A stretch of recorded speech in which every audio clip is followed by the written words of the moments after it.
Hey guys, this is Kias, and I'm just here to discuss a little bit with you guys about Sufism and Islam, Christian mysticism, a little bit of Buddhism, the tarot, astrology, and these different types of concepts.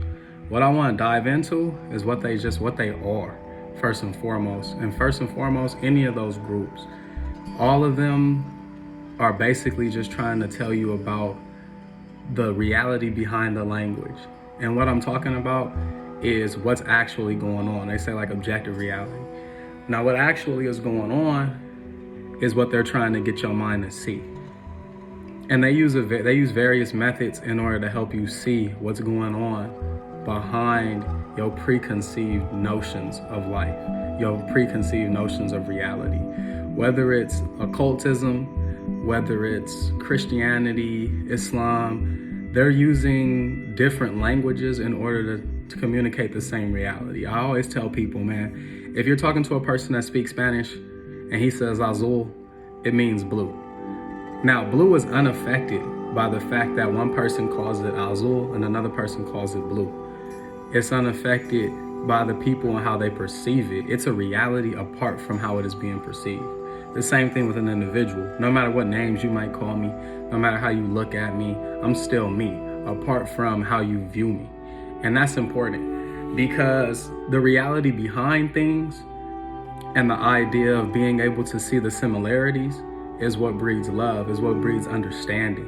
Whereas focusing on the differences of things will always bring you to a mind state of hate and separation. Hate and separation is always spiritual immaturity, whereas understanding the togetherness of the reality around you, whether you're looking at it from a biblical standpoint and saying that God exists in all things, whether you're a Muslim and you're looking at the idea of wahda, or you're a Buddhist, whatever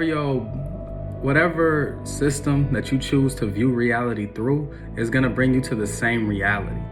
That's an important thing to understand. But what actually had happened recently was I was at work and I was talking to this sister, and she brought up this idea that she did tarot readings, and what struck me was that she didn't know like some of the basics of what even tarot was. And by that I mean, what is it? Why is it valuable? Why are these ideas valuable? So many people are indoctrinated. I run into so many Muslims, so many Christians, so many Jewish people who have been taught something, and then as a result of what they've learned, they close off their mind to anything outside of their specific perception of a thing. So I run into a lot of people who, when they'll tell me something like, oh, I'm a Christian or I'm a Muslim, and this is how I look at things. And since you're this thing, whatever it is that they think I am, they automatically lump me into this idea that I have to fit this preconceived mold that they have. And ironically, the mold hasn't even been given to them by somebody who identifies with a label. It's been given to them by people who are probably more than likely outright enemies of the label itself. People who are against reality. And by that I mean people who believe that their language is superior to all other languages, or their religion is superior to all other languages. This idea that English is better at relating reality than Spanish, or that Spanish is better at relating reality than Arabic, and not just believing that, but killing people behind that. This belief that since I'm a Christian and I utilize these words in order to explain reality, I call God, Yahweh, Elohim if I'm Jewish, Allah if you're Muslim. No matter what it is that you're using, I mean, God is God. He's unaffected by the words that you choose to call him. He is a reality all in of itself. And it's so crazy and so foolish and so immature. But what I wanted to say was that, like the tarot in the most basic sense, I'm trying to like demystify a few of these concepts, but the tarot in its most basic sense is a look at the different aspects of the individual's mind. And it's talking about the human archetype, which means the totality of the human mentality and the different aspects. It's major arcana cards as well as the minor arcana cards. And I'll get into that a little bit later. probably in a different video, really in depth about the different archetypes and what they actually are, what this card is describing. But that's all it is. It's a look at the subconscious mind of the archetypical mind, which is the potentiality of human consciousness in its totality versus the aspects that exist within just one person that are active at one given moment. Or like a look at astrology, and we'll probably discuss that later as well, but looking at astrology and just understanding that astrology is the look at external circumstances and how they are affecting an individual person. So that's why things like Mercury would stand for something like communication. It's to understand that it's not necessarily about the planet itself.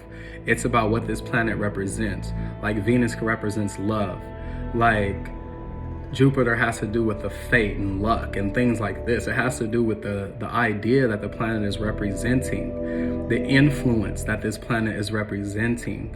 And that's what the study is about. The study is about, like I always tell people about, like with water, for instance, and how it relates to the moon, or the idea of the subconscious. So the moon affects tides here on Earth. Everybody knows that or whatever. So like, as a result of that, the moon is pulling on the Earth.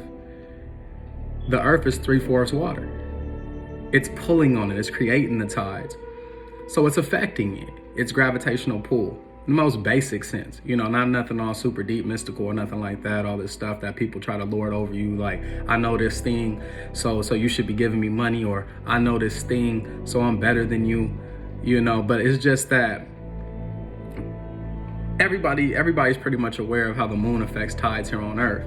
So since the moon affects tides here on Earth, and you're 75% water, do you think that its gravitational pull isn't affecting you? Do you think that it's affecting this huge Earth, but it's not affecting you, this individual on this Earth? You know, and it's just a study of how these things, these different influences are affecting an individual, how they're going to come into play in the future, the cycle that these things are on, things along those lines. That's all that it is. But it's so mystified in the symbolism. So many people are caught up in symbols, and they fight over a symbol. Like I said about the language thing, they're fighting over the word, an external reality, killing each other over an external reality. When if they just took the time to look at, what does this word even mean? What does it represent? How do I utilize this word? How does it change my life? They wouldn't be fighting. And then they have an understanding that Azul is just blue. You know what I'm saying?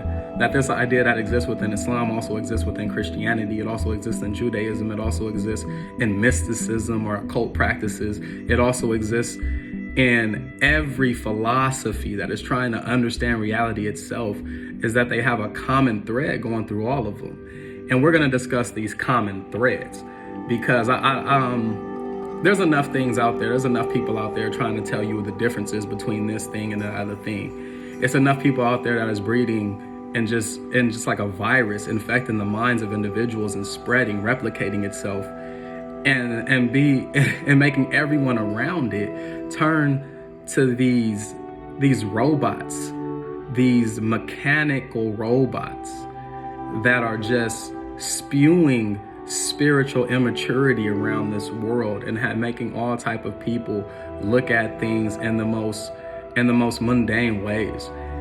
So what we're gonna do is fight against that. We're gonna focus on the similarities between these varying concepts and how these concepts are exactly the same, and the stories that they utilize to teach you reality. That's one of the most, that's definitely one of the strongest tools that a person has at their disposal, is the stories. Whether you're talking about the Bible, you're talking about a hadith, if you're talking about stories in the Lotus Sutra, whatever it is that you're utilizing to grab your stories from, the story is a fable. It is a story meant to illustrate a point, meant to teach you a truth about life. And that's really what we want to dive into and what we want to understand. So if today the only thing that we want to get out is that these things are teaching basically the exact same thing. If you ask a Muslim how he should live his life, how he should carry himself, you know, apart from Does he feel like it comes from Muhammad? Does it comes from Allah? Apart from those types of things, if you ask him how does a good person live their life? How does a person who is conscious, a taqwa, how do they live their life? How does a person who is aware of Jesus and Jesus has come into their life, the gospel has touched their heart, how do they live their life? How does that look? If you ask a person, how does it look? It's going to be the same. It's not going to be too many differences.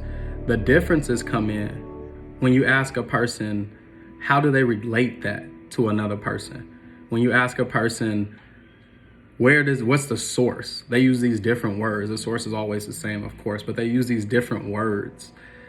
Like one person will say Yahweh, like I said earlier, one person will say Elohim. But at the end of the day, what I want people to understand today is that these different languages are just that. They're languages. They're things that people use to communicate and understand reality. They are not the reality itself. They are mobile homes. They are things that you get into. They are not mobile homes, rather. They are cars. They are things that you utilize to go from one place to another, from one level of consciousness to another level of consciousness. They are not mobile homes. They are not places that you get into and you're stuck there and you live there for the rest of your life, stuck looking at things in the exact same way with the same childish, spiritual child perspective.